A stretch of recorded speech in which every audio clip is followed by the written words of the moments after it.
Neuroanatomía funcional de la memoria. Un ensayo de Hugo Solís y Estela López Hernández. Resumen.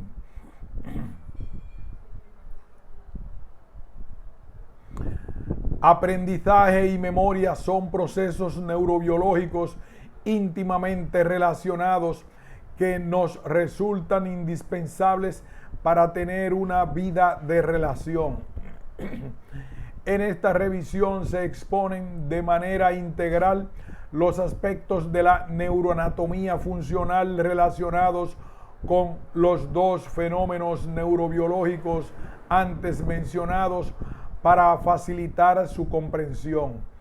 La interacción funcional repetitiva de diversas estructuras neuroanatómicas ensambladas en circuitos neuronales específicos provocan el reforzamiento de las conexiones sinápticas involucradas y los cambios de plasticidad sináptica que se requieren para establecer los procesos de aprendizaje y memoria. Estos procesos nos acompañan a lo largo de la vida y pueden afectarse a cualquier edad. Por ejemplo, las alteraciones del hipocampo se manifiestan por trastornos de la memoria reciente o por incapacidad para adquirir nuevos conocimientos. Lesiones en otras áreas encefálicas, corticales y neocorticales específicas ocasionan alteraciones particulares relacionadas con el sitio de lesión y el nivel de integración funcional. Los recuerdos, una vez convertidos en su forma duradera, son relativamente estables. No obstante, con el tiempo, tanto la memoria a largo plazo como la capacidad para recordar cambian y disminuyen de manera gradual. Es importante continuar con trabajos de investigación encaminados a entender cada vez más y mejor los diversos eventos y estructuras que determinan el aprendizaje y la memoria.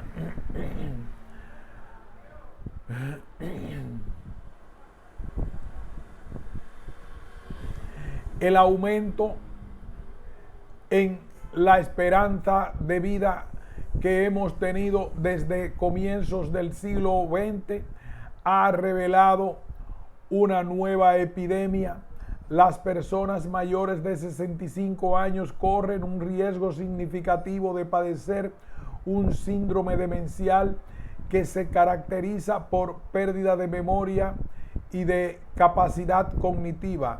De acuerdo con el Programa Nacional de Salud 2001-2006, el número absoluto de muertes registradas anualmente por demencia se ha incrementado 20 veces en las 2 últimas décadas.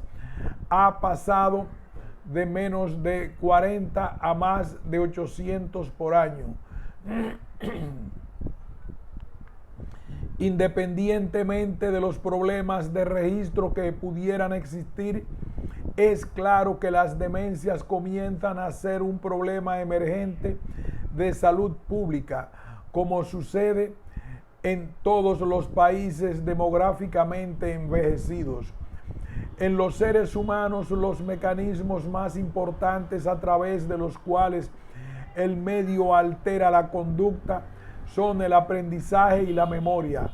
Estos son dos de los procesos que diferencian a los humanos del mundo animal, y ambos fenómenos resultan de la actividad fisiológica repetitiva de millones de neuronas ensambladas en circuitos neuronales específicos que lleva al reforzamiento de conexiones sinápticas involucradas y cambios de plasticidad sináptica que se requieren para restablecer dichos fenómenos neurobiológicos.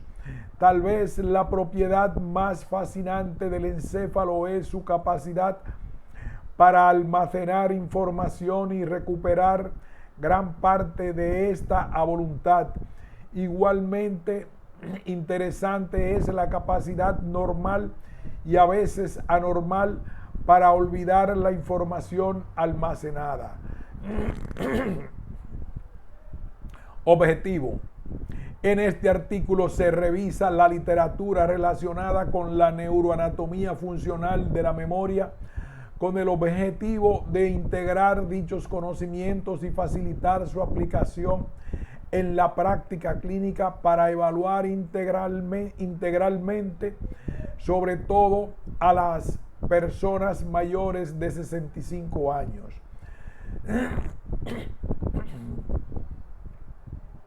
Desarrollo, aprendizaje.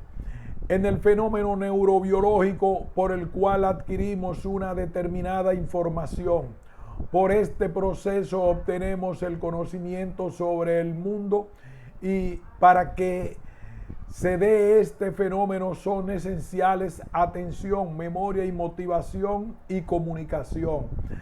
La atención es la capacidad de focalizar nuestra actividad mental, algo concreto y no distraernos con otros estímulos. Si el acontecimiento o punto de atención continúa y nos interesa seguir recibiéndolo, nos mantenemos atentos y vigilantes.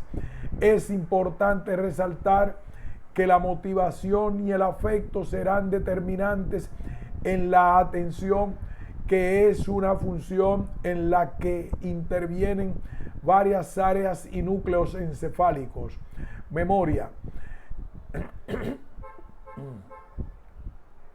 Es el proceso por el que la información adquirida se convierte en conocimiento que guardamos para utilizarlo posteriormente cuando sea necesario. Asimismo, la memoria se considera una función intelectual que tiene relación estructural y funcional con el sistema nervioso central y que se caracteriza por adquisición, almacenamiento y reposición de la información y las experiencias previas aprendidas ingresadas por alguna vía sensorial. Los estudios experimentales, así como los clínicos en humanos, resaltan entre las estructuras cerebrales relacionadas con la memoria: hipocampo, tálamo, amígdala del lóbulo temporal, cuerpos mamilares y el cerebelo, entre otras. Y respecto a la bioquímica, se enfatiza la participación de diversos neurotransmisores, entre los que destacan principalmente la acetilcolina. Objetivo. En este artículo se revisa la literatura relacionada con la neuroanatomía funcional de la memoria con el objetivo de integrar dichos conocimientos y facilitar su aplicación en la práctica clínica para evaluar integralmente, sobre todo a las personas mayores de 65 años. Desarrollo, aprendizaje. Es el fenómeno neurobiológico por el cual adquirimos una determinada información. Por este proceso obtenemos el conocimiento sobre el mundo y para que se dé este fenómeno son esenciales atención, memoria, motivación y comunicación. La atención es la capacidad de focalizar nuestra actividad mental en algo concreto y no distraernos con otros estímulos. Si el acontecimiento o punto de atención continúa y nos interesa seguir recibiéndolo, nos mantenemos atentos y vigilantes. Es importante resaltar que la motivación y el afecto serán determinantes en la atención, que es una función en la que intervienen varias áreas y núcleos encefálicos. Memoria es el proceso por el que la información adquirida se convierte en conocimiento que guardamos para utilizarlo posteriormente cuando sea necesario. Asimismo, la memoria se considera una función intelectual que tiene relación estructural y funcional con el sistema nervioso central y que se caracteriza por adquisición, almacenamiento y reposición de la información y las experiencias previas aprendidas, ingresadas por alguna vía sensorial. Los estudios experimentales, así como los clínicos en humanos, resaltan entre las estructuras cerebrales relacionadas con la memoria: hipocampo, tálamo, amígdala del lóbulo temporal, cuerpos mamilares y al cerebelo, entre otras. Y respecto a la bioquímica, se enfatiza la participación de diversos neurotransmisores, y entre los que se destacan principalmente la acetilcolina.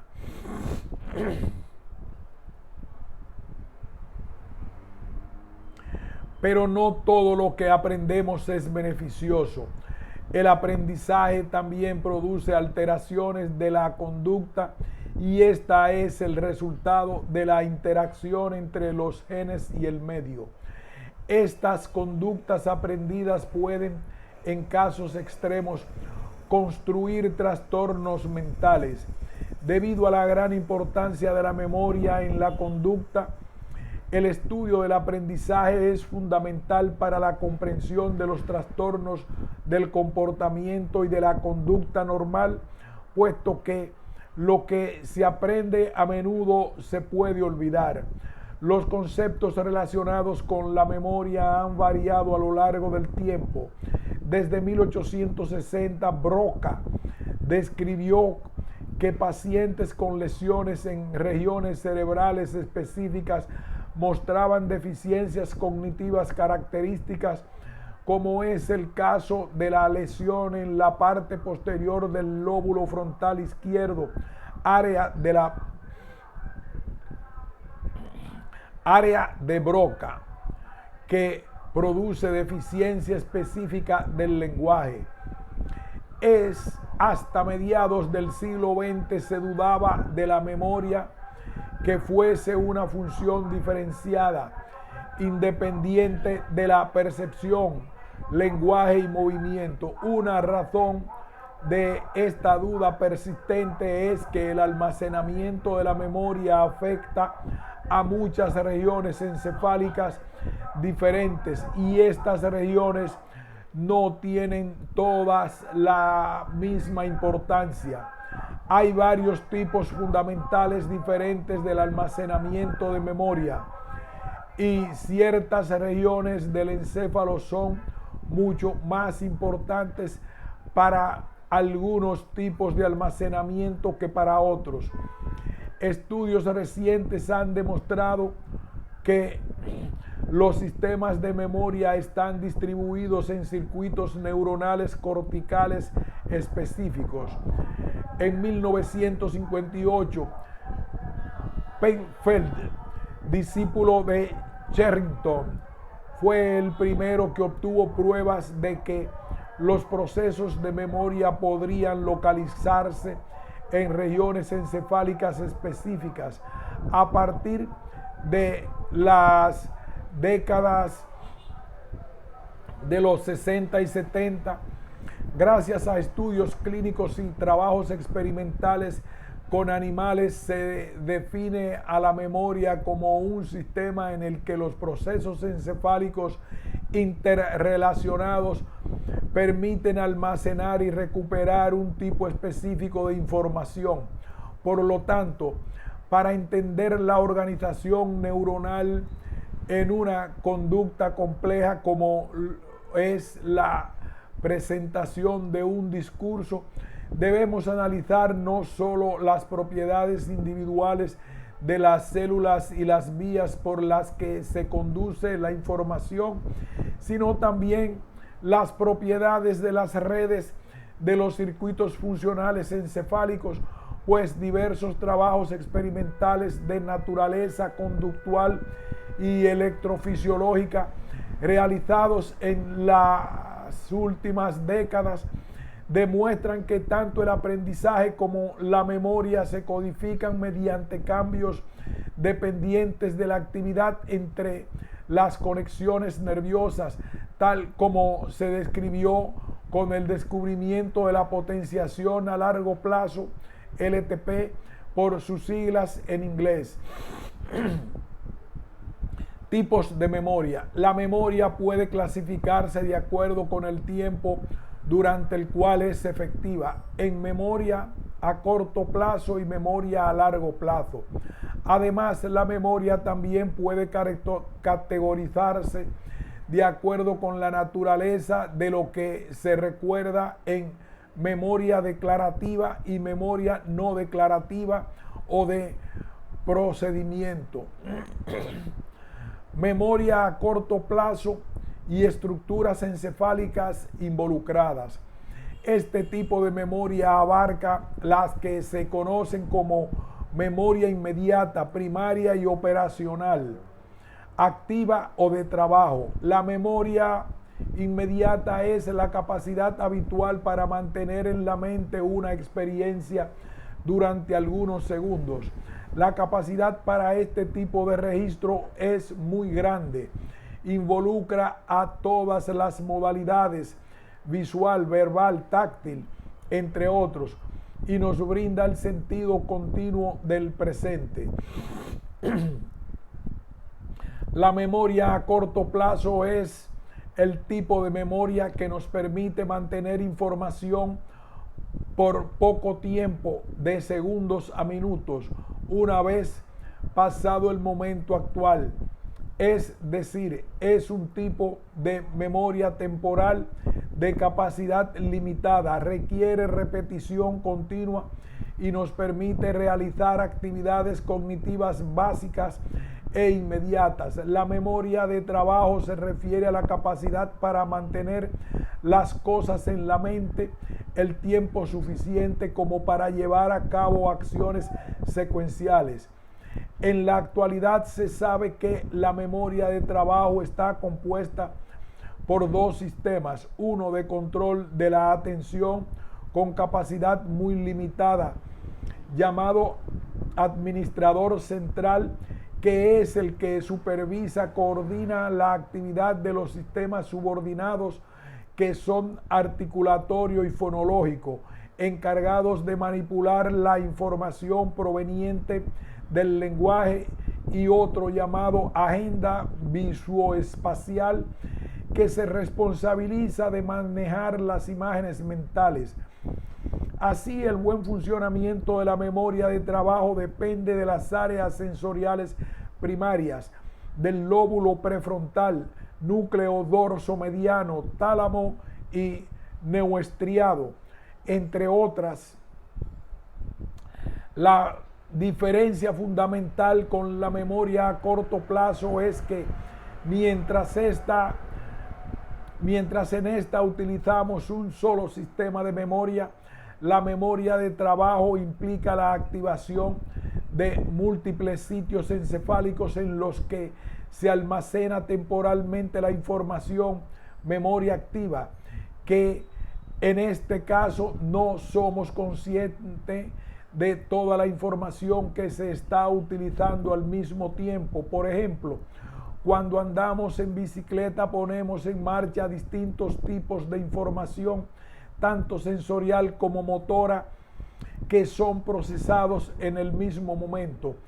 Toda esta información está localizada en diferentes regiones encefálicas y les vamos prestando atención de acuerdo con la necesidad que tengamos en el momento de su aparición. La información procesada en cualesquiera de los sistemas de la memoria de trabajo tiene la posibilidad de acceder a la memoria a largo plazo.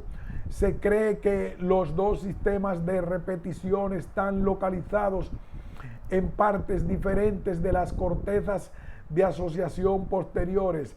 Por tanto, las lesiones de la corteza extraestriada alteran la repetición de las imágenes visuales, mientras que las lesiones en la corteza parietal alteran la repetición de las imágenes espaciales. Memoria a largo plazo y estructuras encefálicas involucradas. Este tipo de memoria retiene información durante un tiempo variable, desde minutos hasta tiempos ilimitados. Se subdivide en memoria declarativa o explícita y memoria no declarativa, implícita o procedimental. A. Memoria declarativa o explícita.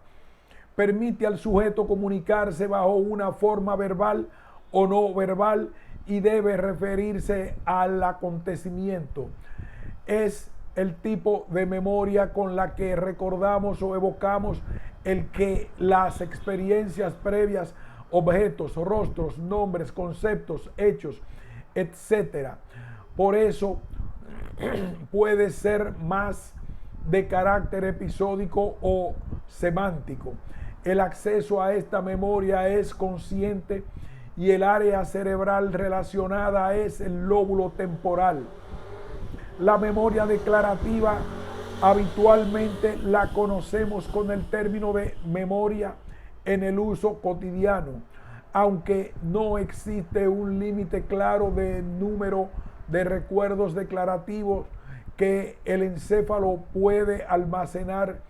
Puede haber gran diversidad en la facilidad y velocidad con que se adquiere nueva información. Los estudios de seres humanos con memorias anormalmente buenas sugieren que el límite del almacenamiento de la información declarativa es notablemente elevado. La memoria declarativa a su vez se subdivide en memoria semántica y memoria episódica. Los conocimientos guardados en la primera no tienen contexto, mientras que la información almacenada en la memoria episódica es de naturaleza autobiográfica. Por ejemplo, recordar qué hicimos el domingo pasado. El funcionamiento de la memoria episódica depende de la integridad del hipocampo, giro dentado o circunvolución dentada, de la amígdala y núcleos talámicos. Además, hay otras áreas involucradas en la codificación y almacenamiento de la información. B. Memoria no declarativa, implícita o procedimental. Se construye lentamente a través de la repetición de muchos ensayos. Permite al individuo que revele la información a través de un comportamiento, por ejemplo, andar en bicicleta. Es decir, se expresa a través de conductas, tiene que ver con el cómo, por ejemplo, de los actos o hábitos que la persona ejecuta, sus habilidades, destrezas, cómo se hacen las cosas. El acceso es inconsciente y las áreas cerebrales relacionadas con el hipocampo, ganglios basales y el cerebelo, entre otras.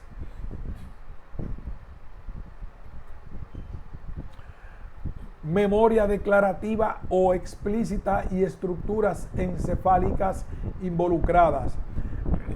Estudios realizados con pacientes humanos y con animales de experimentación sugieren que el conocimiento almacenado como memoria explícita primero se adquiere a través del procesamiento en una o más de las tres áreas de asociación multimodal de la corteza, las cortezas prefrontal límbica y parieto-occipitotemporal. Estas áreas reciben información de las cortezas sensitivas primarias, visual, lóbulo occipital, auditiva, lóbulo temporal y somatosensorial, lóbulo parietal, y crean para nosotros una experiencia completa de nuestro medio.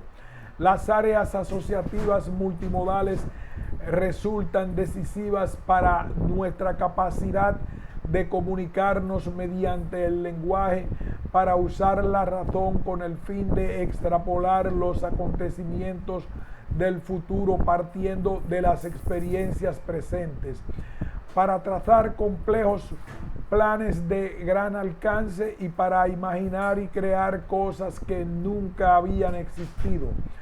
Es decir, estas áreas corticales son responsables de 3 funciones superiores: lenguaje, apreciación espacial y planificación del comportamiento. Desde las cortezas asociativas multimodales, la información es transportada en serie a las cortezas parahipocámpica y perirrinal, después a la corteza entorrinal, circunvolución dentada, hipocampo, subículo y finalmente de nuevo hacia la corteza entorrinal. Desde aquí la información es devuelta hacia las cortezas del parahipocampo y perirrinal y por último de nuevo a las áreas asociativas multimodales de la neocorteza. Por lo tanto, en el procesamiento de la información para el almacenamiento de la memoria explícita y la corteza entorrinal tiene una doble función. Primero, es la principal fuente de aferencias hacia el hipocampo, pues se proyecta a la circunvolución dentada a través de la vía perforante y de esta manera proporciona aferencia vital a través de la información polimodal de las cortezas de asociación que alcanzan al hipocampo.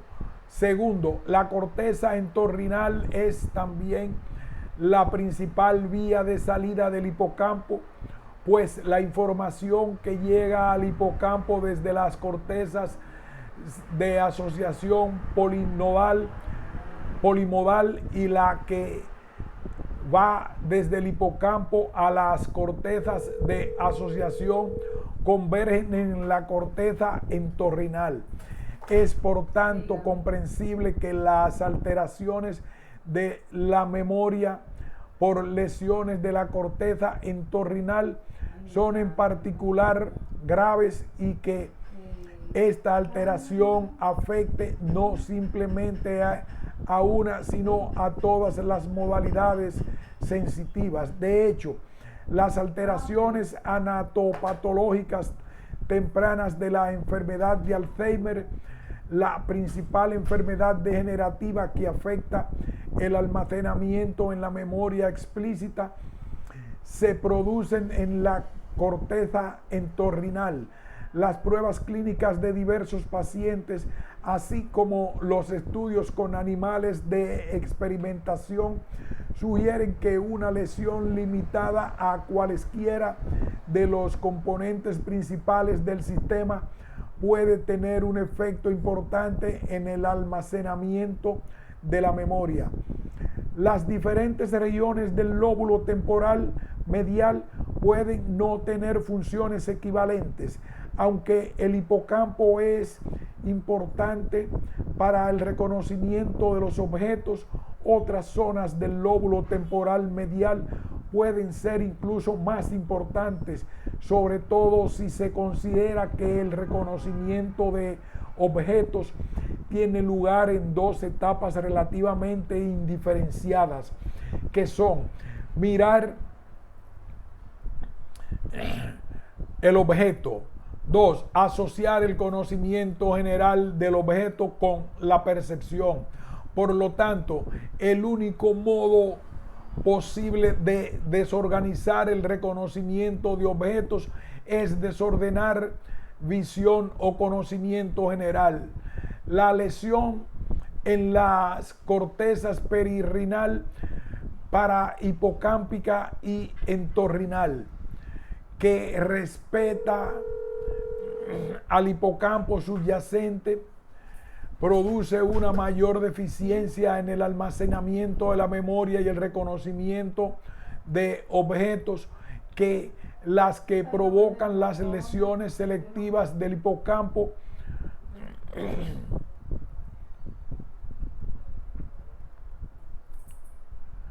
y el reconocimiento de objetos que provocan las lesiones selectivas del hipocampo que respetan la corteza que lo recubre.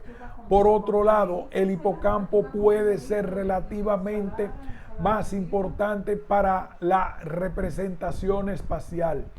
En los ratones y ratas, las lesiones del hipocampo interfieren en la memoria para espacio y contexto. Las células individuales en el hipocampo codifican la información espacial específica. Sin embargo, es notable que las células que tienen propiedades espaciales generan potenciales con algunas tareas y también causan potenciales correlacionados con propiedades no espaciales cuando la tarea por realizar demanda el cambio. La neuroimagen funcional encefálica de seres humanos normales muestra que la memoria espacial involucra en mayor grado a la actividad del hipocampo en el hemisferio derecho que la memoria para palabras, objetos o personas, mientras que estos últimos implican mayor actividad en el hipocampo del hemisferio izquierdo dominante. Estos hechos fisiológicos son congruentes con el hallazgo de las lesiones del hipocampo derecho que causan problemas con la orientación espacial, mientras que las lesiones del hipocampo izquierdo producen defectos en la memoria verbal. El hecho de que los pacientes con amnesia sean capaces de recordar su infancia, la vida que tuvieron, así como el conocimiento objetivo que adquirieron antes de la lesión del hipocampo, sugiere que el hipocampo es solo una estación transitoria en el camino hacia la memoria a largo plazo. Si es así, el almacenamiento a largo plazo del conocimiento episódico y semántico tendría lugar en las zonas de asociación unimodal o multimodal de la corteza cerebral que procesan inicialmente la información sensorial. Los estudios relacionados con pacientes amnésicos han demostrado que a pesar del daño causado por la amnesia, los sujetos conservan intacto un rango de capacidades de aprendizaje, entre las que están habilidades motoras, percepción y experiencias de aprendizaje, así como adaptaciones sensoriales de percepción fundamental y estímulos para el vocabulario. Por ejemplo, cuando se mira a alguien a la cara, la información sensorial es procesada en una serie de zonas de la corteza cerebral dedicadas a la información visual, entre ellas el área de asociación visual unimodal en la corteza interotemporal, específicamente encargada del reconocimiento de las caras. Al mismo tiempo, la información visual es también transferida a través de la corteza de asociación mesotemporal a las cortezas parahipocámpica, perirrinal y entorrinal. Desde aquí, a través de la vía perforante, el hipocampo al hipocampo. El hipocampo y el resto del lóbulo temporal medial pueden actuar entonces durante un periodo de días y semanas para facilitar el almacenamiento de la información sobre la cara inicialmente procesada por el área de asociación visual del lóbulo intertemporal. procesada por el área de asociación visual del lóbulo inferotemporal. Las células de la corteza de asociación visual que se ocupan de las caras están interconectadas con otras regiones que, según se cree, almacenan conocimiento adicional sobre la persona cuya cara se está viendo. Estas conexiones podrían también estar reguladas por el hipocampo. Por lo tanto, el hipocampo podría también servir para reunir los diversos componentes del recuerdo ricamente elaborado de una persona. Visto de esta manera, el sistema hipocámpico mediará los pasos iniciales del almacenamiento a largo plazo. Entonces transferirá lentamente la información al sistema de almacenamiento neocortical. La adición relativamente lenta de la información a la neocorteza permitirá que los nuevos datos fueran almacenados de manera que no distorsionen la información existente. Si las áreas de asociación son los últimos depósitos de la memoria explícita, entonces el daño de la corteza de asociación destruirá o alteraría el recuerdo del conocimiento explícito que se adquirió antes de la lesión. Los pacientes con lesiones en las áreas de asociación tienen dificultad para reconocer caras, objetos y lugares de su modo habitual. Por ejemplo, es bien sabido que el hemisferio izquierdo tiene un papel crucial en el reconocimiento del significado de los objetos comunes. Desde luego, las lesiones de diferentes áreas de asociación ocasionan defectos específicos en la memoria semántica o episódica. El conocimiento semántico u objetivo lo formamos a través de las asociaciones a lo largo del tiempo. Se cree que la capacidad de recordar y utilizar el conocimiento, nuestra eficiencia cognitiva, depende de lo bien que estas asociaciones hayan organizado la información que retenemos. Cuando recordamos un concepto, nos viene a la mente sin problemas y de forma continua. Sin embargo, estudios de sujetos con daño en las cortezas de asociación han mostrado que diferentes representaciones de un objeto se almacenan de forma separada.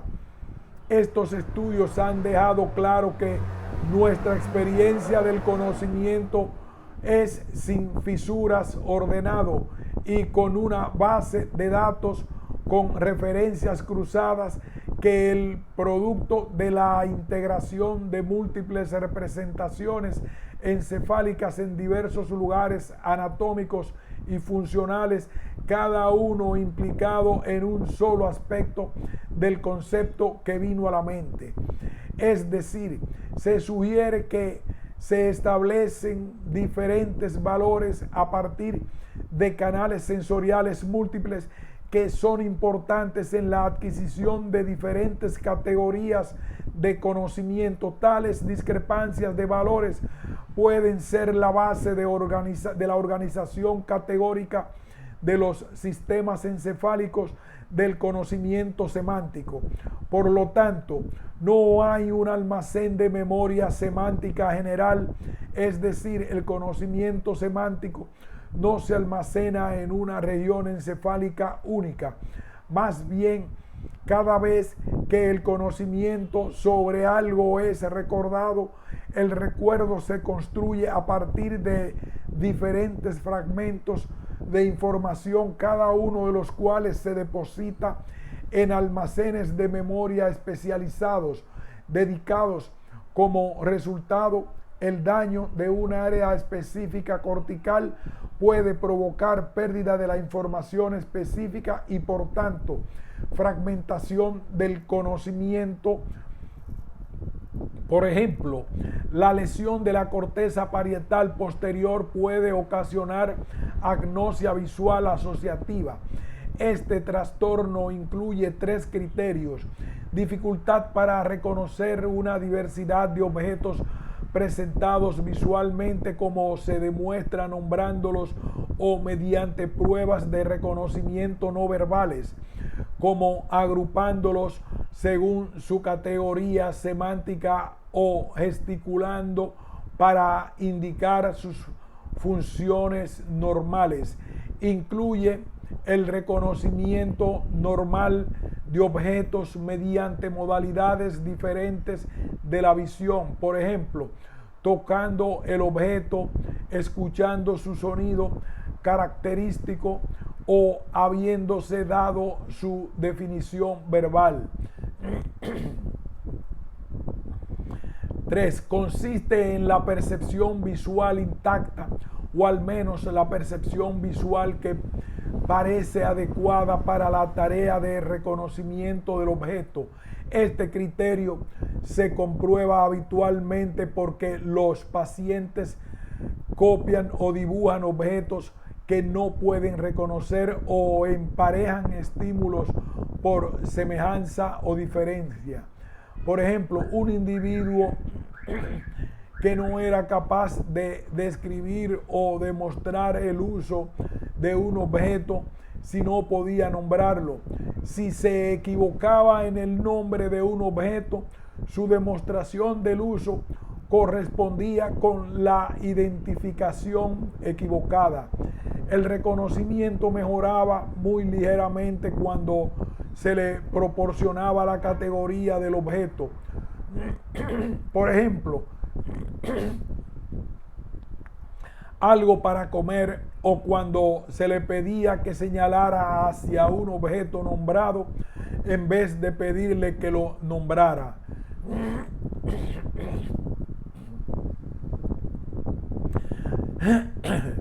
Así como el conocimiento verbal y visual de los objetos implica a diferentes circuitos,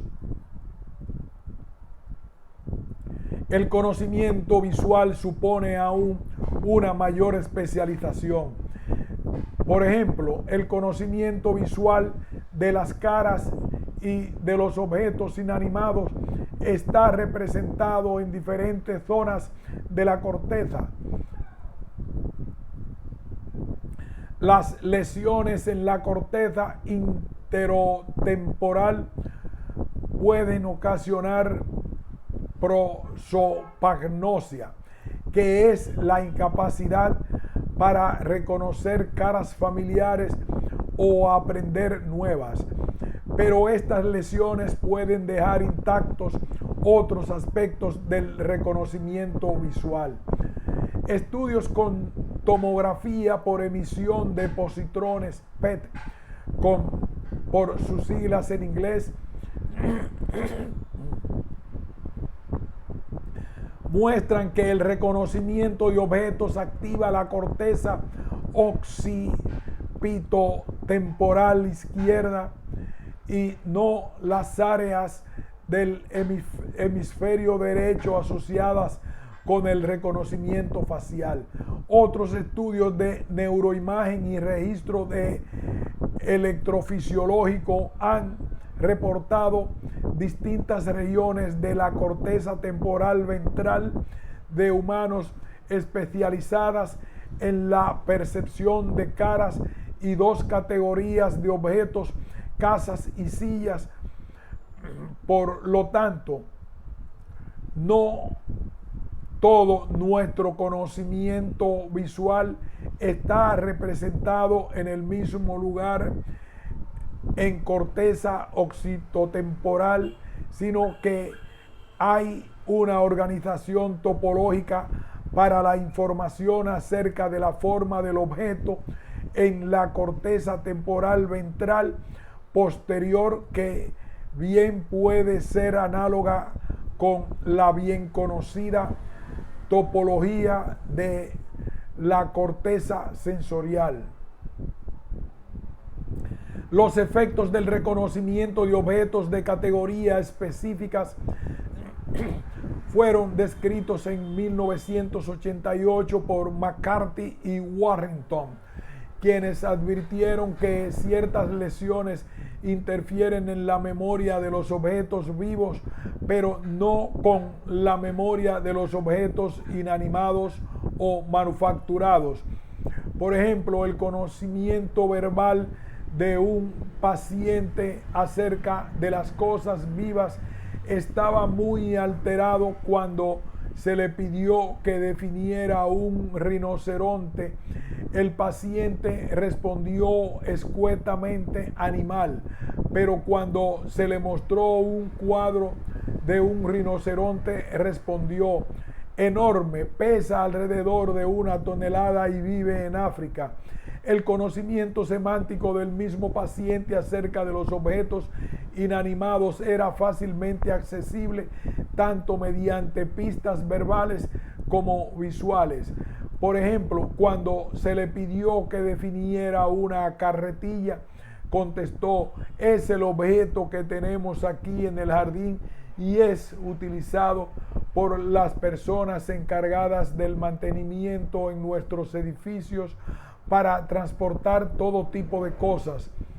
Para investigar mejor el correlato nervioso del conocimiento específico de las categorías para objetos animados e inanimados, en 1996 Martin y colaboradores utilizaron estudios con PET para dibujar el mapa de las regiones encefálicas normales que están asociadas con denominación de animales y las regiones que están implicadas en la denominación de herramientas. Observaron que tanto la denominación de animales como de herramientas incluía activación bilateral de los lóbulos temporales ventrales y del área Broca. El hecho de nombrar animales activaba selectivamente el lóbulo occipital medial izquierdo, una región involucrada en las fases tempranas del procesamiento visual. En contraste, la denominación de herramientas activaba el área premotora izquierda, una zona que también se activa con los movimientos de las manos, así como un área en el giro temporal medial izquierdo que se activa cuando se pronuncian palabras de acción. Por lo tanto, las regiones encefálicas activas durante la identificación de objetos dependen en parte de las propiedades intrínsecas de los objetos que son presentados, mientras que unas lesiones en áreas de asociación multimodal interfieren con el conocimiento semántico.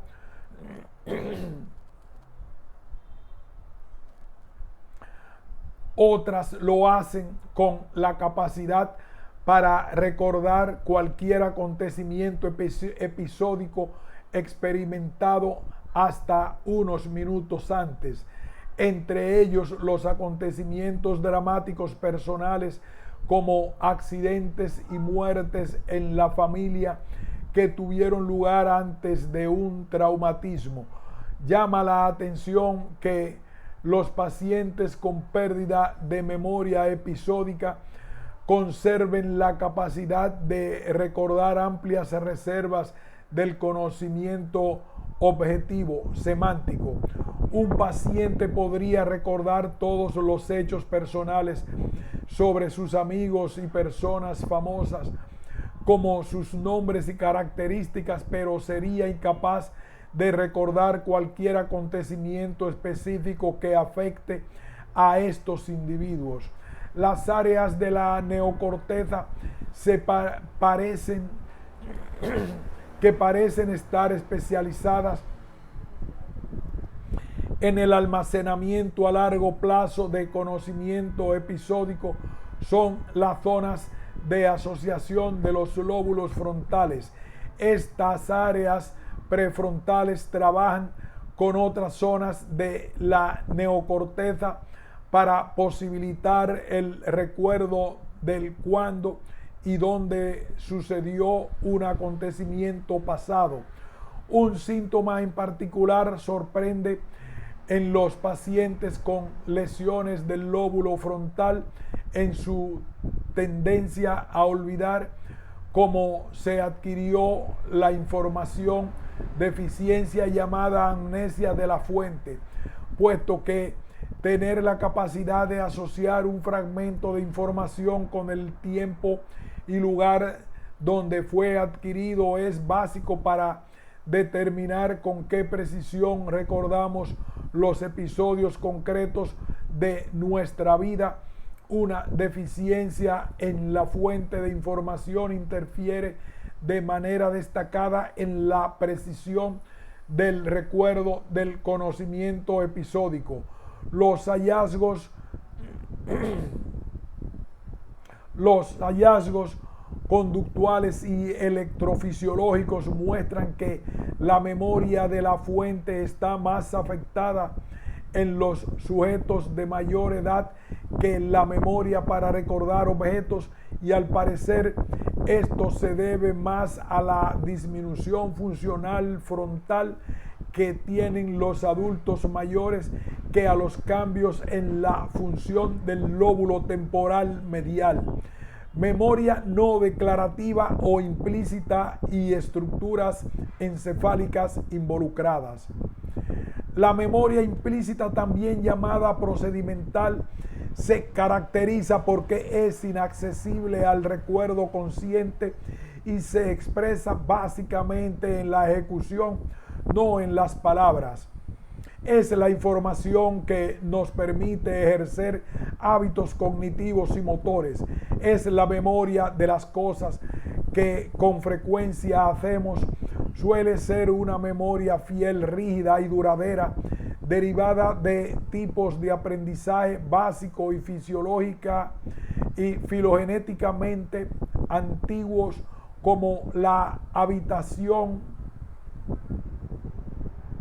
Suele ser una memoria fiel y rígida y duradera, derivada de tipos de aprendizaje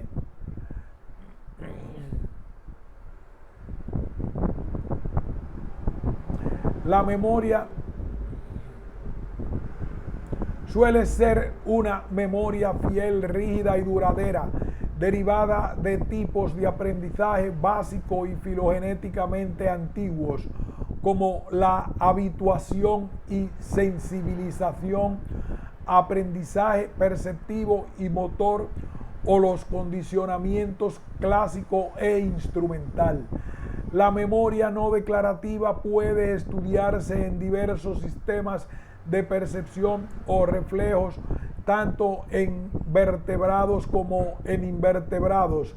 Diferentes formas de memoria implícita se adquieren a través de diferentes maneras de aprender y afectan a regiones encefálicas distintas.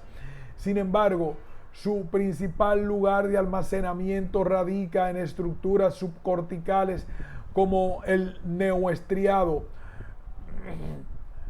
caudado y putamen. Un ejemplo es la memoria adquirida a través del condicionamiento del miedo, que es una forma de condicionamiento clásico a través del cual el estímulo emocionalmente neutro es capaz de producir reacciones emocionales por su asociación temporal con un estímulo adverso. Se ha constatado que la amígdala es necesaria para aprendizaje y expresión de este condicionamiento, y por lo tanto está implicada en el aprendizaje emocional. Los psicólogos a menudo estudian las formas implícitas de la memoria mediante la exposición de los animales a experiencias sensoriales controladas.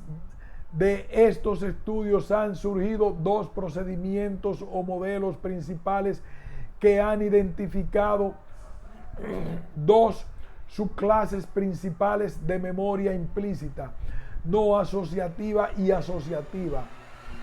En el aprendizaje no asociativo, el sujeto aprende sobre las propiedades de un único estímulo, mientras que en el aprendizaje asociativo, el sujeto aprende sobre la relación entre dos estímulos o entre un estímulo y una conducta. En la vida diaria, las formas elementales de aprendizaje no asociativo son habituación y sensibilización. La habituación es la forma más simple de aprendizaje implícito y se refiere a la disminución de la respuesta a un estímulo benigno cuando este estímulo se presenta repetidas veces. Por ejemplo, un sujeto responde primero a un estímulo nuevo prestándole atención con una serie de respuestas de orientación. Si el estímulo no es benigno ni perjudicial, el sujeto aprende después de la exposición repetida a ignorarlo. Es decir, cuando un individuo recibe repetidas veces un estímulo inocuo, aprende a habituarse a él. Por el contrario, con un estímulo nocivo, el sujeto suele aprender a responder más enérgicamente no solo a ese estímulo, sino también a otros, incluso los inocuos. Los reflejos de defensa, retracción y escape se exaltan. Esta facilitación de respuestas reflejas se denomina sensibilización y es más compleja que habituación, pues un estímulo aplicado en una vía produce una variación en la intensidad del reflejo de otra vía. Con la habituación y sensibilización tienen una forma a corto plazo y a largo plazo. Por ello, aunque una descarga única en la cola de un animal produce sensibilización a corto plazo que dura minutos, la sensibilización producida por 5 minutos, descargas o más en la cola que dura días o semanas. Así, una sinapsis puede participar en más de un tipo de aprendizaje y almacenar más de un tipo de memoria. Sin embargo, la habituación y sensibilización emplean mecanismos celulares diferentes. También se han diferenciado dos formas de aprendizaje asociativo basándose en los procedimientos experimentales utilizados para establecer el aprendizaje. El condicionamiento clásico, que implica aprender una relación entre dos estímulos, y condicionamiento operante, que supone aprender la relación entre la conducta de un organismo y las consecuencias de dicha conducta. El condicionamiento operante también es conocido como aprendizaje instrumental o por ensayo y error. Se caracteriza porque los organismos emiten espontáneamente un número indeterminado de respuestas que forman parte de su repertorio conductual: caminar, emitir sonidos, acicalarse, etc. A estas respuestas se les denomina operantes. Si algunas de estas respuestas es seguida de un evento o estímulo favorable para el organismo,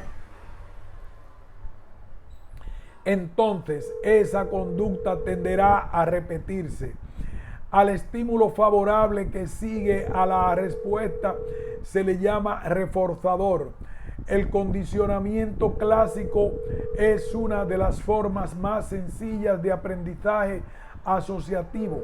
También se le llama pavloviano, pues en 1927 Pavlov lo describió al reconocer que el aprendizaje consistía con frecuencia en responder a un estímulo que en origen no desencadenaba respuesta. Pavlov contó con un estímulo, la comida, que provoca una respuesta, refleja salivación. A este estímulo se le denominaba estímulo incondicionado. Y la respuesta refleja que provoca es la respuesta incondicionada, RI. En una segunda fase emparejó un estímulo neutro, el sonido de un diapasón, con él. El tono del diapasón se considera un estímulo neutro porque no produce una respuesta que se pretende provocar. La secreción salival. La asociación sucesiva del estímulo neutro con el hizo que el sonido también provocara la respuesta de secreción. Entonces el sonido pasa a denominarse estímulo condicionado, EC, y la respuesta producida se conoce como respuesta condicionada, RC. Por lo tanto, la base del condicionamiento clásico es asociar un EC con un EI para producir con el primero una respuesta parecida a la provocada por el segundo. Dado que la RC es muy similar a la respuesta refleja producida por el EI, el proceso de condicionamiento clásico o pavloviano también se le conoce como reflejo condicionado. Durante años se pensó que el aprendizaje asociativo se podría inducir simplemente emparejando cualquiera de los dos estímulos elegidos de manera arbitraria o cualquier respuesta y reforzador. Estudios recién han mostrado que el aprendizaje asociativo está limitado por importantes factores biológicos. Como sabemos, los animales en general aprenden a asociar los estímulos que son importantes para su supervivencia, pues el encéfalo es capaz de percibir algunos estímulos y no otros. Como resultado, puede diferenciar algunas relaciones entre cosas en el medio y no otras. Por ejemplo, los animales aprenden a evitar ciertos alimentos en su medio natural que contienen veneno. También se ha visto que lesiones de varias regiones del encéfalo que son importantes para tipos implícitos de aprendizaje afectan a las respuestas condicionadas clásicas simples. El caso mejor estudiado es el del condicionamiento clásico del reflejo palpebral protector en los conejos, una forma específica de aprendizaje motor en la que el cerebro juega un importante papel. Dicho reflejo consiste en el parpadeo condicionado que puede establecerse emparejando un estímulo auditivo con un soplo de aire en el ojo, lo que origina un parpadeo. Thompson y colaboradores observaron que cuando se presenta un tono como EC, se activan neuronas del sistema auditivo y a través de las vías auditivas esta información se desplaza hasta los núcleos pontinos y de ahí hacia el cerebro, hacia el cerebelo.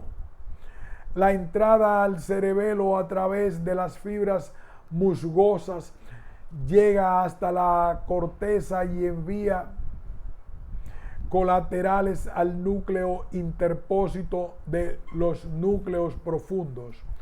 Por su parte, el soplo de aire como LI activa al núcleo del trigémino formado por las neuronas que reciben información sensorial de los receptores de la córnea y de la piel periocular.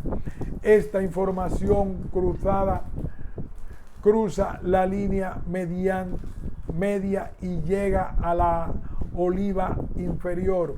Cruza nuevamente la línea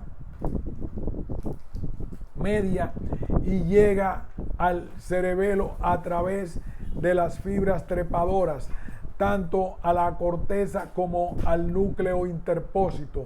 Por lo tanto, por una confluencia de los dos estímulos EC y EI en el núcleo profundo es en donde se elabora la respuesta palpebral condicionada. Aquí hacemos una pausa y continuaremos en el título siguiente. Es indudable que en condiciones normales el cerebelo juega un papel importante en la adquisición del aprendizaje motor.